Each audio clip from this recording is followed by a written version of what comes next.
오늘 본문은 포도원 일꾼의 비유로 하나님의 은총을 나타내는 비유입니다. 예수님은 하나님의 나라를 어떤 포도원 주인과 같다고 말씀하십니다.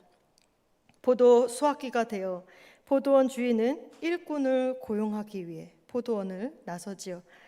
여기서 주의 깊게 살펴보아야 할 부분은 그가 일꾼을 고용하는 것은 일손이 부족해서라기보다는 일꾼들에게 품삯을 주기 위함이다라는 것이지요.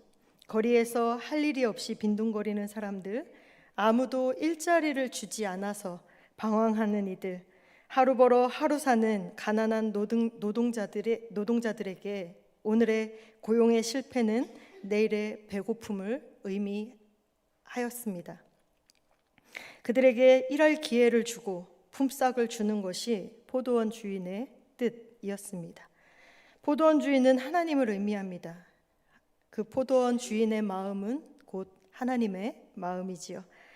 하나님이 우리를 부르시는 이유는 하나님의 필요에 의해서가 아니라 우리의 필요를 위한 하나님의 배려이자 초대인 것입니다. 날이 저물자 포도원 주인 청지기는 일꾼들의 싹을 지불합니다. 11시에 들어온 자들로부터 가장 먼저 들어온 자들 순으로 말이지요. 그런데 이게 웬일입니까? 11시에 들어온 자들이 청지기에게서 한 데나리온을 받는 것입니다. 고작 1시간 정도 일했을 뿐인데 하루의 품삯을 다 받은 것이지요. 그 모습을 본 먼저 온 자들의 눈이 휘둥그레졌습니다.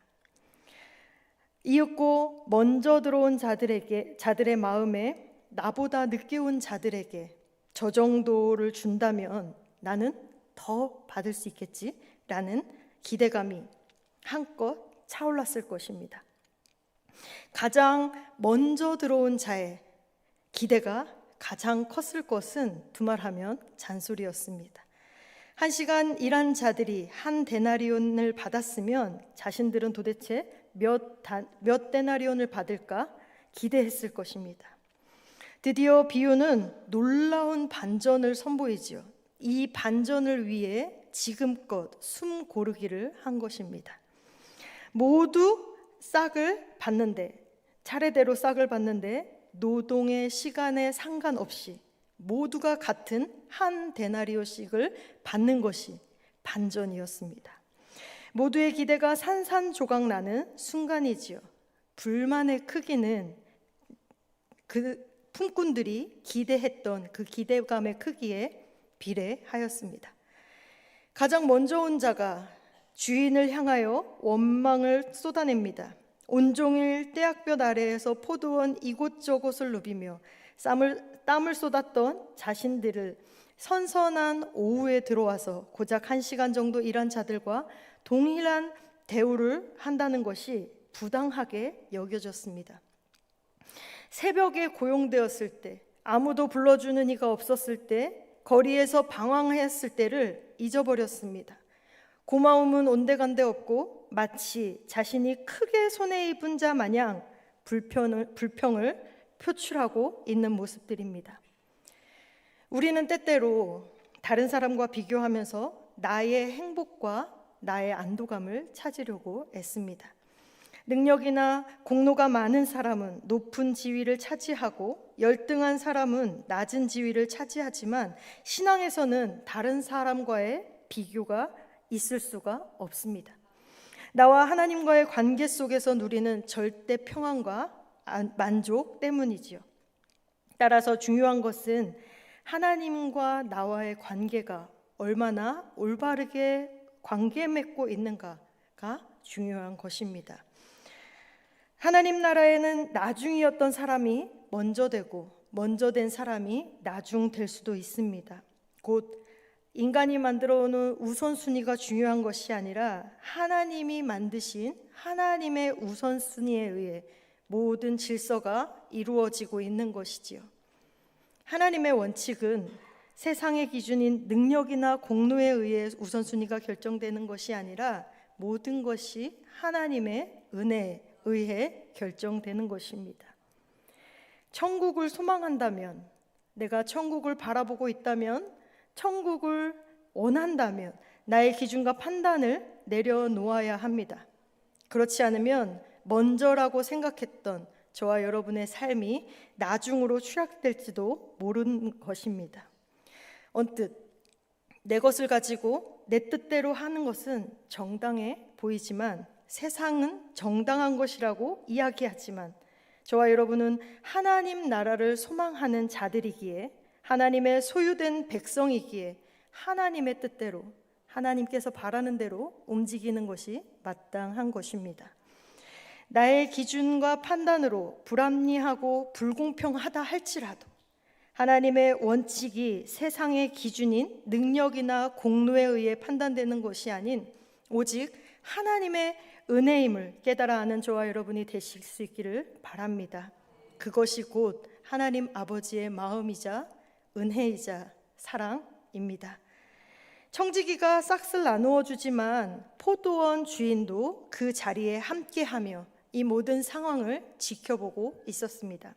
맨 먼저 온 일꾼들의 원성은 현장에 있는 주인에게 고스란히 향하였습니다. 주인이 그들 중 한 사람에게 말을 건네지요. 친구요. 부르며 자신이 잘못한 것이 없음을 고백하고 있습니다. 우선 그는 품삯에 대한 약속을 어기지 않았음을 이야기합니다. 가장 먼저 온 자들에게 약속했던 한 데나리온을 정확하게 지불하였다는 것이지요. 법적으로도 도덕적으로도 아무런 문제가 없다는 것입니다. 또한 주인은 나중에 온 자들에게도 일정하게 빠짐없이 한 데나리온씩 지불하는 것이 약속이었음을 이야기합니다.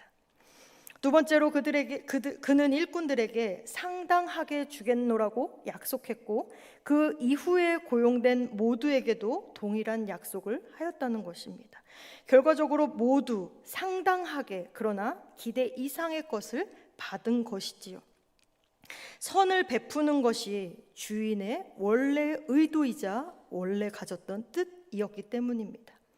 주인은 자신의 넉넉함을 가난한 일꾼들에게 나누어 주었습니다. 뿐만 아니라 고용을 통하여 일할 기회도 제공하였고, 약속대로 품삯을 지불하였으며, 자신들이 기대한 것보다, 품꾼들이 기대한 것보다 더 넉넉하게 받게 되었습니다.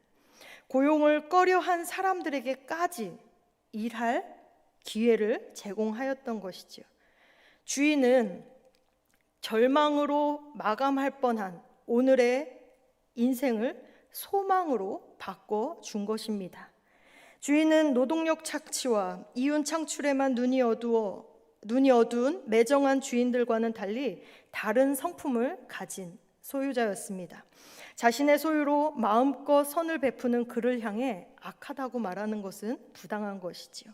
선한 그를 악하게 치부하는 자들이 도리어 악한 자들이었던 것입니다. 오늘 본문인 포도원의 비유는 늦게 부름받은 자에게 깜짝 놀랄 만한 은혜가 베풀어지고, 일찍 부름받은 자에게는 자신의 기대와 전혀 다른 보상이 주어지므로 커다란 반전을 보여주고 있는 것입니다. 특히 이 비유는 일찍 부름받은 것이 많이 일하게 되어 억울한 상황이 아니라 도리어 명예이고 영광이라는 것을 강조하고 있는 것이지요. 하나님의 부르심을 받은 모두가 하나님의 선하시고 자비하신 은혜를 입었기 때문이라는 것입니다. 거기에는 어떠한 차별도 없고 어떠한 비교도 존재하지 않음을 보여주고 있는 것입니다.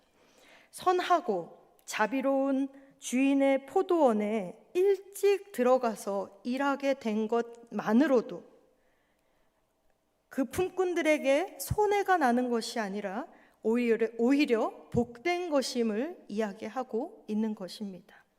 자신의 오늘 전부를 그 선하고 자비로운 주인을 위해 쏟을 수 있다는 것 자체가 명예이자 영광임을 알려주고 있는 것이죠. 더 많이 일했다고 더 많은 것을 기대할 필요가 없는 것이었습니다. 선하신 하나님이 약속하신 영생, 그것보다 더 큰 보상은 없기 때문이지요. 무엇보다 일하는 내내 그들은 선하고 자비로운 주인의 은혜와 보호 아래 있었다는 것입니다. 그 은혜 아래 먼저 들어온 자들이 그 풍성하고 충분한 은혜를 누리고 있었던 것이지요. 그것만으로도 감사의 이유가 되며 복된 일이라는 것입니다. 그것만으로도 충분히 모든 것을 버리고 우리가 그 주인을 따라야 할 이유가 되는 것입니다. 품꾼들이 일거리를 얻은 것은 새벽부터 서두른 자신들의 노력 덕분이라고 하지만 새벽부터 품꾼을 찾은 주인의 긍휼함이기도 합니다. 이것을 우리는 은혜라고 부르지요. 은혜가 우리의 노력을 배제하지는 않습니다. 그러나 우리의 노력만으로 얻을 수 없는 것이 바로 이 은혜이지요. 사실 이 말씀은 새벽 기도 때 나누었던 본문이기도 합니다. 이 본문을 준비하는 제게 이 말씀이 꽤나 무거웠습니다. 새벽 기도 때도 고백했지만 이 본문의 말씀은 이른 아침부터 포도원에 나와 일한 품꾼이 저라고 가리키고 있었습니다.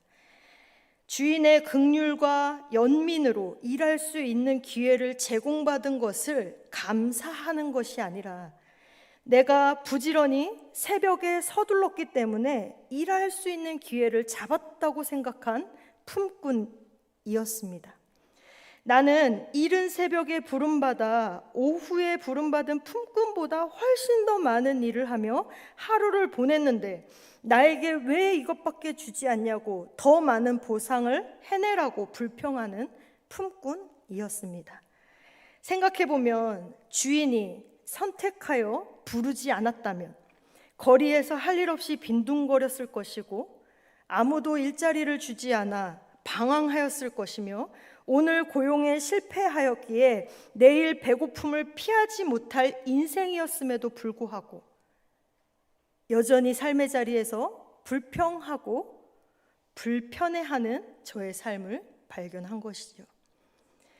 나의 자격과 조건으로 선택되고 부름받은 것이 아니라는 말입니다. 주인이 품꾼을 부른 이유가 무엇이었습니까? 긍휼함과 연민과 불쌍히 여김이었습니다. 그리고 이 모든 것은 크고 무궁한 주인의 자비와 은혜 덕분이라는 것이지요. 이 크고 무궁한 주인의 자비와 은혜를 알면서도 마치 저는 저의 자격과 조건으로 선택되고 부름받은 것과 같이 행동하고 살고 있었다라는 것입니다. 누구보다 먼저 선택되어 선하고 자비로우신 그 주님의 은혜와 보호 아래 그 은혜를 누리고 살고 있었음에도 불구하고 그 감사를 잃어버렸던 것이지요. 그 풍성하신 은혜를 잃어버린 것입니다. 이 마음의 어려움은 비단 저만의 어려움은 아닐 거라고 생각합니다. 말씀과 동행하는 삶이라고 말은 하지만 우리 안에 끊임없이 내가 왜? 라는 해결되지 않는 물음을 가지고 살아갑니다. 내가 왜 헌신해야 하지? 내가 왜 섬겨야 하지? 왜 나만? 왜 내가? 라는 마음의 거리낌이 참 많습니다. 그뿐만이 아닙니다. 내가 새벽부터 나와서 일했는데 그것에 대해 인정받지 못하는 것에 대한 억울하고 분한 것, 그 분노가 주인이 앞에 있지만 우리 앞에 있는 그 주인을 바라보지 못하게 하는 것이죠. 제대로 온전하게 그 주인을 보지 못하게 하는 것입니다. 그분의 뜻과 의도, 그분이 어떤 마음에서 우리를 불렀는지, 우리의 방황을 끝나게 하셨는지, 우리를 은혜 속에 살아가게 하셨는지, 그것은 조금도 중요하지 않고 나의 억울함, 나의 분함, 나의 분노가 더 중요한 것이지요. 매일매일 말씀을 보며 기도는 하지만 정작 이러한 억울함과 분함, 분노는 그 말씀으로 해결되지 못하는 삶을 살아가고 있습니다. 말씀을 몰라서입니까? 아닙니다. 말씀을 너무나도 잘 압니다. 그러나 머리로는 그 말씀을 이해하고 있을지 몰라도 진정으로 우리의 마음으로는 온전히 그 말씀에 순종하지 못하는 삶을 살아가고 있는 것이지요. 하나님의 마음과 의도와 긍휼과 은혜와 사랑보다는 아직도 내 자아가 죽지 못하고 내 마음과 의가 더 소중하기 때문에, 뿐만 아니라 남들에게 받는 시선과 남들에게 받는 위로와 남들에게 받는 인정이 더 중요하기 때문이지요. 저에게 주어진 말씀이었고 바꾸지 못할 본문이었기에 그 하나님의 말씀을 전하면서 참 어려웠습니다. 해결되지 않는 저의 불평과 불만이 제 안에 가득했기 때문이지요. 하나님의 말씀이 제게 몹시도 불편했던 완악함이 제 마음 가운데 있었던 것입니다. 오늘 이 포도원의 품꾼의 비유는 예수님의 제자들이라면 어떻게 살아야 하는지에 대해서 가르쳐주고 있습니다. 본문에는 포도원 품꾼의 비유 이외에도 예수님의 순한 예고를 올바르게 깨닫지 못한 세베대의 두 아들에 대한 내용과 예수님을 따른다는 것이 무엇인지 알지 못한 눈먼 맹인들의 이야기도 함께 기록되어 있습니다. 예수님이 두 명의 맹인을 고쳐주셨던 것처럼 그들은 예수님을 따른다는 것이 고난의 길임을 알게 되고 마침내 예수님과 함께 고난당할 자가 될 것을 알려주고 있는 것이죠. 더 나아가 저와 여러분에게도 예수님을 따르는 것이 무엇이냐, 예수님의 제자가 된다는 것이 무슨 의미이냐라는 것을 알게 한다는 것입니다. 그래서 그리스도의 그 고난에 함께 동참하라라고 교훈하고 있는 것이죠. 말씀을 듣지만, 말씀을 알지만 따라 살아가지 못하는, 예수를 따라가지 못하고 예수처럼 살아가지 못하는 눈먼 맹인 같은 저와 여러분을 고치셔서 예수를 따라가게 하는 교훈의 말씀이라는 것입니다. 그것은 섬김과 희생을 필요로 하지만 결국에는 그마저 하나님의 은혜임을 고백하게 하는 말씀입니다. 이 말씀은 그분을 위함이 아닌 저와 여러분을 위한 은혜임을 알려주고 있는 본문인 것이죠. 설교를 준비하면서 말씀 한 구절이 생각이 났습니다. 요한복음 21장 22절의 말씀입니다. 요 한 구절이에요. 내게 무슨 상관이 있느냐. 이 말씀은 잘 아시는 바와 같이 예수님이 시몬 베드로에게 네가 나를 사랑하느냐 물으시는 그 본문 다음에 기록되어져 있는 말씀입니다. 예수님께서 베드로가 감당해야 할 제자의 사명에 대해서 알려주셨어요. 베드로의 제자로서의 사명은 하나님께 영광을 돌리는 것이고 예수님을 따라 살아가는 것이었습니다. 베드로가 제자의 사명을 감당하기 시작한 이후에는 네가 핍박도 받게 될 것이고 네가 원치는 않지만 어려운 상황 가운데 처하게 될 것이다 라는 말씀을 해주고 계십니다. 예수님은 베드로가 제자의 사명을 감당하다가 순교당할 것도 말씀하고 계시죠. 예수님은 앞으로 네가 나의 길을 따라가는 데 있어서 이러한 일들이 생길 거야 라고 이야기하고 계시는데 베드로는 예수님이 사랑하는 제자가 예수님을 따라오는 모습을 보고 있습니다. 예수님이 말씀하시는데 여전히 베드로는 예수님을 따르는 제자의 모습보다는 사람을 의식하고 사람을 바라보고 있었다라는 것이지요.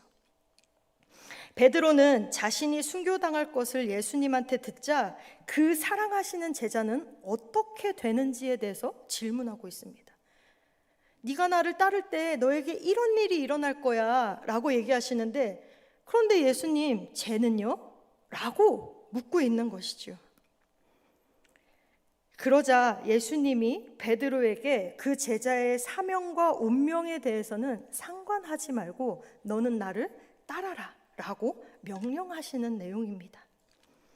해결되지 않는 불평과 불만으로 가득했던 제 삶, 하나님의 말씀을 몹시도 불편하게 생각했던, 완악했던 저의 마음, 하나님을 바라보고 예수를 따르는 삶이 아닌 나의 의를 보고 다른 사람들을 의식하며 살아갔던 제 삶에 하나님이 그게 너와 무슨 상관이 있어?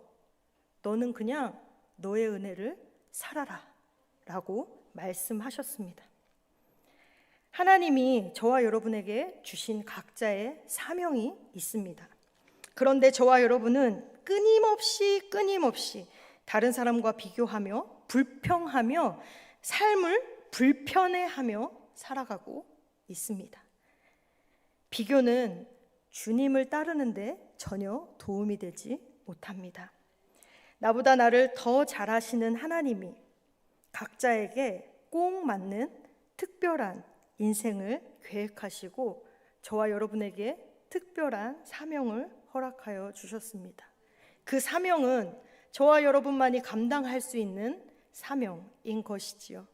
비록 내가 아니어도 누군가를 통해서는 하나님의 나라가 반드시 이루어질지라도 하나님께서 내게 주신 그 사명, 분명히 내가 감당해야 함을 고백할 수 있는 저와 여러분이 되기를 소망합니다. 남과 비교하면서 사명의 크고 작음을 확인하는 것은 매우 어리석은 일이지요. 그것은 나를 교만하게 하거나 좌절하고 실망하고 낙심하게 할 뿐입니다. 저와 여러분이 비교와 견눈질로 우리의 시선을 흐트러뜨리지 않기를 간절히 소망합니다. 오직 우리의 시간에 주님을 향해 시선을 바라볼 수 있어야 할 줄로 믿습니다. 우리를 부르신 하나님께 감사하며 부족하고 연약한 나라도 쓰시겠다 하시면 그 사명의 자리에 불러주신 것에 감사하며 그것이 하나님의 은혜임을 고백하며 나아갈 수 있는 저와 여러분이 되시기를 바랍니다. 하나님이 우리를 부르신 목적이 사역을 통하여 성공하고자 하는 것이 아닌 그 사명에 대한 충성임을 기억하실 수 있는 저와 여러분이 되기를 바랍니다. 이제 여름 사역이 시작됩니다. 맡은 자들에게 구할 것이 충성이라고 하는 분들은 내내 충성을 하지요. 하다 보니 일이 너무 중첩돼요. 왜 나에게만 일이 이렇게 많지? 왜 나에게만 일이 이렇게 몰려있지? 왜 나에게만? 이라는 불평과 불만이 터져나올 수 있게 됩니다. 이번 여름성경학교 기도 제목을 받아보니 가장 많은 기도의 제목들이, 가장 빠지지 않는 제목들이 이 성경학교를 통해서, 이 수련회를 통해서, 이 자리를 통해서, 여름 사역들을 통해서 먼저 교사들이 은혜 받기를 소망합니다. 먼저 부모들이 은혜 받기를 소망합니다라는 기도의 제목들이 있더라고요. 저와 여러분이 먼저 그 은혜를 사모하는 자들이 되기를 소망합니다. 우리의 인생이 오직 주님의 은혜로 살아갈 수밖에 없는 인생이라는 것을 고백할 수 있기를 바랍니다.